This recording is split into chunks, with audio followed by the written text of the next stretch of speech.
I think it comes as a surprise to no one that I like Godzilla. I've been a fan of him for years, pretty much my entire life. I've been playing the same game for 10 years, over 10 years at this point. So I think it's safe to assume I'm a huge Godzilla fan. Right? I love him. So when I found out that Titan 13 Toys was making a Godzilla figure, I initially got pretty excited because I've seen their work and I thought, hey, this actually might be a good figure.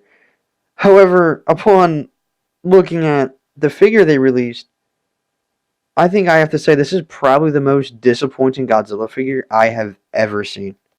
This is the Godzilla figure that they released. I believe as of last night they released the figure, and I just heard of it this morning. This is the Titan 13 Godzilla.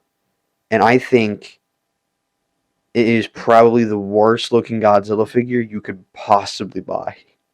Now, yeah, to assemble the tail, it comes with an atomic breath accessory, as what you would expect from a Godzilla figure.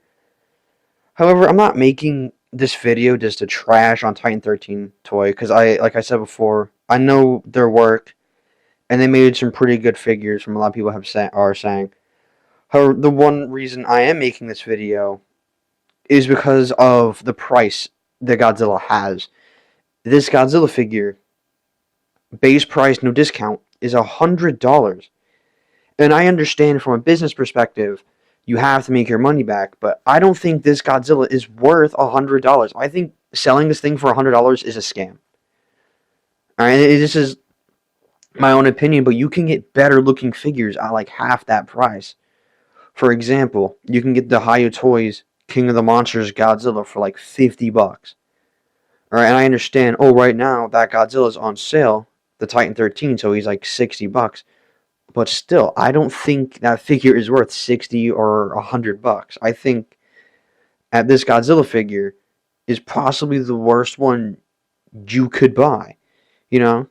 And like I said, I'm not trying to make this video as for slander, but it's the fact that it just looks like another SH Monster Arts, and you're charging as much for an SH Monster Arts, and I just don't think quality-wise it's worth that price. Because correct me if I'm wrong, but I'm pretty sure when Pre-Evolved Godzilla came out, he was around $75, and he's the exact same thing, but just better quality. But yeah, that's my thoughts on it. I personally would never buy this Godzilla figure. If you want to, that's completely your call, but I wouldn't buy it. I think it's a waste of time and money. But yeah, that's my thoughts on it.